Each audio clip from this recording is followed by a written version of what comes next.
This week on To the Contrary. First, are targets of sexual assault now given more credibility than perpetrators? Then, female and minority voters give Democrats their big wins in this week's election.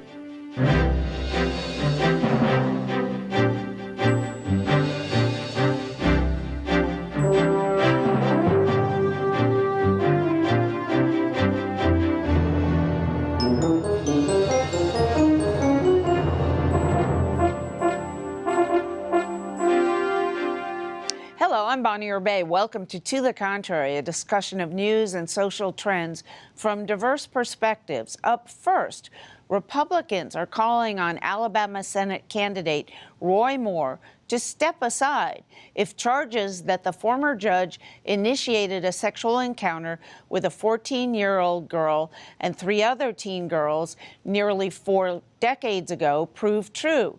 It's the latest in the growing sex scandal sweeping the country and generating a change in attitudes.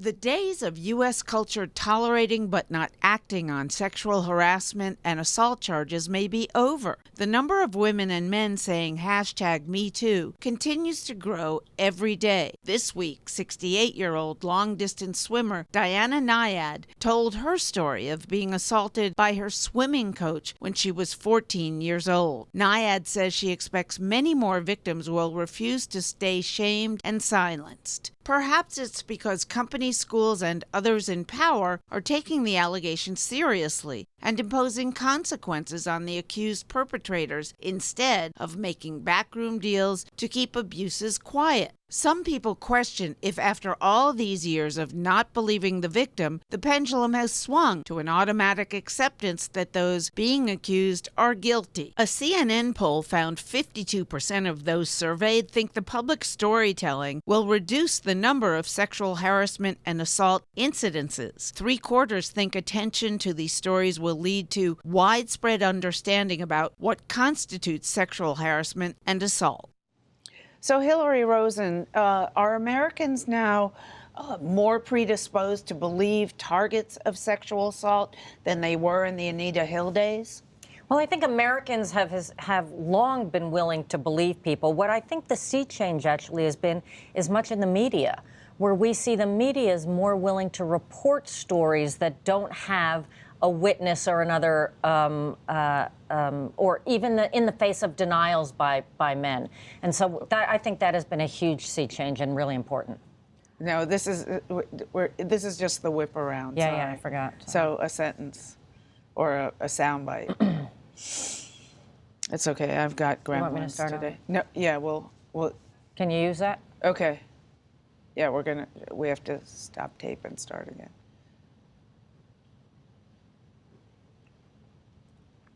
Okay, stand by, please.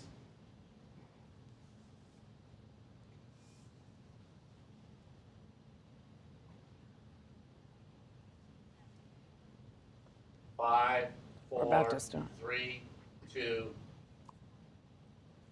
So, Hilary Rosen, is our culture more willing to believe targets of sexual assault than it was in the Anita Hill days? I think culturally people are ready for this conversation, and what we have really seen the sea change in is in the media, where the media is more willing to report instances of sexual harassment, sexual assault, even when the men deny it, as long as the women have enough detail and credibility in their story. I think there's a culture shift, but I think we need to see a culture shift in terms of accountability. But I do think there's an ability for women to have excited the sense that there's an awareness out there about the issues that are going on. I'm not really sure. I mean, I think that women still feel that they have to come forward, and they do in groups for validation, and are still challenged on their stories even when they come forward years prior. Certainly there's been a change from the days of Juanita Broaddrick and Paula Jones and Kathleen Willey, but I still think there's an awful lot of politics of who gets believed. Well, do you think Clarence Thomas would be on the Supreme Court today if those charges came out during somebody's confirmation? I think so. I think so, but I think there would be some recognition of what he did and didn't do. And but I wonder about Bill Clinton. I do think that if there were charges about Bill Clinton giving Monica Lewinsky a job in exchange for her silence, which is pretty clear that happened, and as well as the credible charges of assault that were ignored during the Clinton years. I think there might be a lot more reason for a lot more people who are supportive of impeachment based on those accusations. What about you? I think that in both of those instances, Clarence Thomas and Bill Clinton, people would be responding differently. But look, we just elected, a sexual assaulter to be president of the United States. And that's what's so interesting to me about this Roy Moore case, which is that if he worked for the private sector, he'd be fired now. There's no question. And if he depended on a public brand, like some of these Hollywood figures, his brand would be totally ruined. But what we haven't seen yet in the sort of the public sphere, in the world of government, is this kind of equal amount of accountability and backlash that we've seen, because people are too quick to politicize it and say, oh, no, this woman is attacking Roy Moore because she wants to defeat him for the Senate. But in fact, she actually said she's a Republican Trump voter. So I think that the big change we need is sort of believing women that it's hard to talk about no matter where they've come from, no matter what they're doing, and the public has to support those. Well, and does it have to be a group accusation to be believed? I mean, in Moore's case, you got 4 total. They're all. It shouldn't be. It shouldn't have to be a group to make a difference. And I do agree with Hilary in the sense that the accountability is the key component here. And in the allegations around Roy Moore, I think what we would hope to see as a Republican Party and in the political sphere, particularly in Congress, is some acknowledgement of political courage, be able to say that this isn't fake news. But I think following the Trump model is easy for someone like Roy Moore to say it's fake news, it's not true. This isn't TMZ, this is a Washington Post. And I think the fact that whether it's 4 women, 1 woman, or 20 women, I think the acknowledgement of the fact that these women were taken advantage of by someone much older than them is something that should be acknowledged. And hopefully it spurs other women to come forward, but it also spurs a greater level of accountability. Do you think Clarence Thomas would have been confirmed if this happened today? I think that there's a possibility that he wouldn't have been confirmed because of what we know. On the other hand, I do know that there are women in every single industry who experience this kind of violence and assault, and they don't report because they still are afraid of what will happen to them. And what I think is remarkable is that because of the coverage it's gotten, it is allowing women to step up and say, "Me too," and put a hashtag in front of it. But we still have a long way to go when it comes to sexual assault and harassment in the working place, whether we're talking about Congress or Hollywood or the news industry, or in this case, as somebody who wants to be in the Senate of the United States. Do we all agree that this is going to continue for a while, now that in different industries? Well, I hope so. I think that the biggest risk is the one that Donna just raised, which is a lot of these cases are getting publicity because of who the abuser is. They're famous men. But, the waitress in the diner who gets, harassed by the cook does not feel like if she went public on this, that she is going to be supported, believed, or protected later on. And I think that is really our biggest challenge, is how do we take this media moment and really turn it into some national cultural shift? You're an expert in communications and strategy. Where do we go? It's not just a PR problem. It's a law enforcement problem. It's a training problem. I was encouraged by this recent Boston Consulting Group study that came out in the last few days that actually said that younger men are more willing to be trained in sexual harassment training than older men as they surveyed in the workplace. And so you do have a little bit of a generational optimism here, where younger women are less willing to stand for it and younger men are less willing to engage in it. You're seeing people doing it in a voluntary way, too, I think, which is helpful, like businesses and organizations, congressional offices who are saying, let's take advantage of this opportunity to do training to educate younger people a law Absolutely. to train all members of Congress. Well, I think that there's a need for training and a discussion of what is and what's not okay. There are some people who say training hasn't really helped that much. But at least, I think especially now, because one of the things that I think we have to be careful of is that as we're doing some of the Me Too, is we don't want to make it so any guy who ever asks any girl out in we're coworkers, we can't criminalize all of it. I actually don't even think that's where we are. I mean, we know the difference between someone touching us inappropriately or saying things that are inappropriate, and when it goes on in the basically the workplace. difference between wanted and unwanted. And when somebody says no, it's enough. Of course, of course, but I do think there's some gray areas when it comes to, so I know there's a lot of guys out there who worry, anything, it's the old, can you compliment a woman on, hold the door for a woman, is that considered? There are sometimes examples you need to say, that's okay, we should all tolerate these things, but then obviously no means no, and that these things are off limits. So I do think that training can have having that conversation is at least a step in the right direction. Well, do you think we're going too far? At this point, no, in terms of believing the accusers, I mean, there seems to have been a massive shift. And again, it's in the media. It's not in the cafe, the diners you're talking about, but that we're starting to give a whole lot more credibility to accusers. Well, I think right now, the things we're seeing on the media have been absolutely appalling examples of abuse of power. With the Weinstein stories, this is a time when I think that there has been just a real spotlight shined on some of the worst abuses. I think that there is a need for on college campuses. We've had, the pendulum over there had swung so that there were problems and there was litigation about men who were being falsely accused and being expelled without due process. So the pendulum can swing too far, but right now the focus we have on is clearly real abuse. Well, and I think it takes a lot of for a woman to come forward and declare herself publicly and talk about this kind of behavior. I mean, that really takes a lot of courage, and I think that there are rare instances when a woman will put herself in that position for a false claim. And so we have to be realistic about what it is that women are willing to do and why, and then trust their voices. Let's go back to the Roy Moore example, though, because this is something that, that we can do something about. Think he's going to give up? So you are two credible Republican women with leadership and the like. What I am dismayed by is that somehow the burden of proof is on these women now to come back and give more data than they already have. They've told their story with a lot of detail and a lot of corroboration, but yet the Republican Party is protecting Roy Moore and saying that unless he's somehow convicted, that's not enough. So when do Republican women stand up and say, you know what, this is not okay?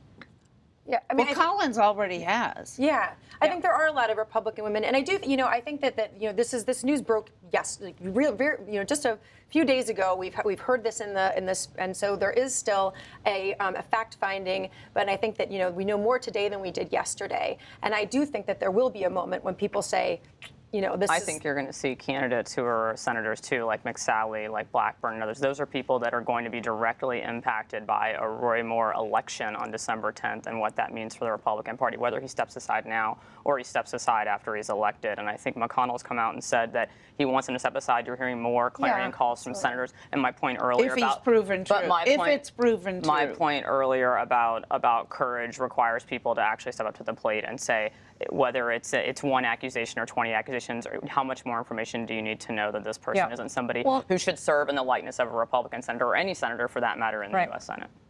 And a poll came out late Friday showing that Roy Moore was running even with his Democratic opponent, which is in Alabama. It's like he's gone. And I think it's tough. I think it shows basically a dead even race. And obviously you have to know that there are more Republicans registered in Alabama than Democrats. And so I think, if he continues, he may likely win that seat. I think Democrats need to contest for it. But the numbers don't look good. And so I think it's incumbent on the Republican Party to say, is this the kind of person that we believe deserves the confidence of the American people to sit in the United States Senate? But there's no way to have a trial between now and December 10th. And there won't be, because these are old prove or cases. disprove. Look, Roy Moore is somebody in particular who has made his career on judging the moral values of others. That has been his claim to fame. And so I think it makes this particular case disturbing when he is now found to be this sexual predator. And I often wonder. But I do think Democrats should not be making this a political fight. This is not a political fight. This is about really standing up for women who do come out, who are brave, who do say something. And so that's why I feel like it is so important not to turn this into, does this change the ratio in the Senate or not? It doesn't matter. What we don't want is a sexual predator in the Senate. That's true. Well, but as I mentioned earlier, there's no time for a trial, so we can't prove any of this.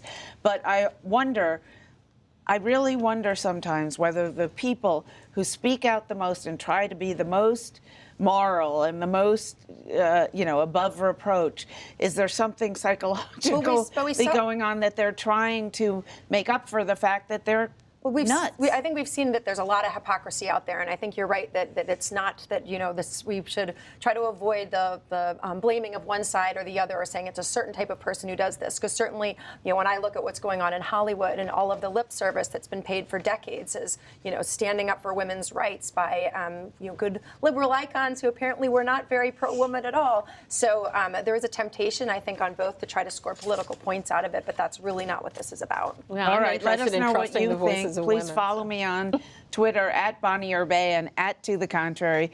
The Me Too campaign may have impacted voting in the off-year elections and could potentially go from moment to movement. What do this week's elections tell us about how women may vote next year? Some observers say women voters gave Democrats their best results since President Barack Obama's re-election in 2012. Democrats won the governor's races in New Jersey and Virginia, as well as several local elections. White women with college degrees, who split evenly in the 2013 Virginia governor's race, favored Democrat Ralph Northam by 16 points. Married women who voted slightly in favor of Trump in Virginia went to Northam by 10 points. Planned Parenthood touted health care and reproductive rights as decisive factors in the election, calling it a clear rejection of the, quote, anti-woman Donald Trump agenda, end quote. As for how women did as candidates, not voters, Virginia and New Jersey witnessed the most women on their ballots in at least a decade. It was also a good night for transgender rights activists. Danica Roem of Virginia will become the first openly transgender person to serve in a state legislature in the U.S. She defeated a 13-term incumbent, Robert Marshall, who called himself Virginia's, quote, chief homophobe. Marshall wrote an anti-transgender bathroom bill earlier this year. So were the women who came out to vote, and it was women and people of color's vote who elected both these governors, and particularly in Virginia, were they motivated by the Trump presidency, what he did during the campaign, what most people believe his attitude towards women is? Were those the factors? I don't know that they were solely driven by the president or his treatment of women or his presidency. I think a lot of the effort that was driven is I think you're seeing this groundswell amongst young women, particularly young women across the country in Virginia and New Jersey, who are deciding that they want to get more involved. They're reacting to some extent to the November election, to the loss of Hillary Clinton as the first woman president, but they're also reacting to the fact that they're not seeing Washington getting things done. They're not seeing their state legislatures getting things done. And I think this is an opportunity for them to sort of step into the fold and say, I'm going to put my money where my mouth is, which is I'm going to play in politics, not only as a voter, but also potentially as a candidate. Are you talking about Republican or Democratic? I'm talking about both. I think you're seeing two different things happening. I think, one, you're seeing Democrat women react to the fact that they're seeing things like the repeal and replace of Obamacare and the process that's going on in Congress. They're seeing what's happening in state legislatures and they're concerned. So they're reacting to the negativity or the challenges of the Trump administration. And then I think on the Republican side, you're seeing something similar, but you're seeing this notion that Republican women need to get more involved because of the fact that they're reacting, frankly, to the fact that their president isn't someone who maybe they voted for, but who's doing the things that they wanted him to do when they elected him. You agree? I think this was a total repudiation of Donald Trump and his presidency. I mean, many of these candidates were not candidates a year ago. They were motivated by this president and his actions. And frankly, I want to give a shout out to black women, because we proved once again that we're the base of the Democratic Party. And, we had more women voters overall, but black women still voted, I think, 90% for Northam in the Virginia race. And if you look at the identities. Is this a bellwether state? Is it going to, I mean, it was a 96. contested state in 2016, but is the fact that Virginia, it's in the midst of going from red, the real Virginia, as one of the Senate candidates, Republican male whose name doesn't come to mind right now, but as he called the real Virginia, he was talking about Southern Virginia, really going back to being the capital of the Confederacy. And whereas the northern part, which is much more heavily populated, is all people who moved in to work in Washington and is intensely more progressive. But I mean, clearly, Virginia is one of these states where we see across the country where the demographics of many states and the populations really shifting. And I do think that there's an element of that. But, in this election, this was about a repudiation of the president. And if you look at the multiple identities of people who won on Tuesday, from, a Liberian refugee to a Latina mayor in Topeka, Kansas, to the electorate that we saw in Virginia, people are saying we're using our identities to talk about the kind of politics and the kind of governance we want, and running on very local issues. Do you agree, Hillary? And if so, is this going to happen again next year when there are a whole lot more seats up? Well, it was Jerry Falwell who said that we should have two Virginias, the North and the South. But in fact, but I was talking about Senator Allen. What we saw when he said the real Virginia. Right. What we saw, though, in this case was that actually the suburbs, which created a much more moderate, the suburbs of Richmond, in addition to the suburbs of Washington, ended up being the decisive vote for Ralph Northam. And so I think that this is not something you can bifurcate as a state. The other interesting piece here, though, is that health care was actually the #1 issue that drove voters to the Democrats. And men who voted as a 9-point margin for Donald Trump voted 2 points ahead for Ed Gillespie. So what you have is just a whole swath of Americans who are now starting to feel like this president and these Republicans are not working on the values that matter to them, are not helping them. And I think that will be exacerbated when the only thing that Congress gets done this year, maybe, is a tax cut for the wealthy. I think that people are just not focused on the things that these voters are focused on. Yeah, I think that, first of all, it's clearly bad news for Republicans anytime you have a loss like this. But I think that it's important to also keep it in perspective. These were states that Virginia had had a Democrat. It will still have a Democrat. New Jersey has been solidly blue. It was an anomaly that there was a Republican there before. So this isn't Chris Christie for 2 terms. Exactly. But an unconventional Republican. And then there was some other things going on when it comes to Virginia with Mr. Gillespie was considered, a lot of Trump voters viewed him with suspicion as somebody who was more establishment. And so there was some lack of enthusiasm among some Republicans. I know it's hard to judge from the Republican side, but do you think the Democrats will be able to sustain this? What really is fury with the president, who progressive women see as dismantling all women's rights, quite frankly. All women's rights being dismantled? Okay. I mean, that's how a lot the women I talk to on the left see it that way. I mean, this is an abnormal presidency with an abnormal president who's really going after women, is how women on the left see him. Can they sustain that? Well, I think that obviously, usually it's a tough, the midterm election for a president is usually hard. We saw that with President Obama, suffered great losses after his election. So it's always easier to kind of play defense than to play offense. And there's a lot of frustration on the right that the president hasn't been able to deliver, the Congress hasn't delivered. So I do think that there's some lack of enthusiasm, and Republicans need to have a reason to go to the polls next year. They need to show that they can actually govern and are passing things like health care reform, tax reform, and making good on some of these promises. The Democrats clearly do have an opportunity. Republicans need to be aware of it. This is why it matters for the midterm elections, is because there are 4 districts in Virginia that are currently held by Republican members of Congress where the Democrat Ralph Northam won by significant margins. Those members of Congress are all at risk now. In New Jersey, there were 2 districts where that happened. You only need 24 districts in a country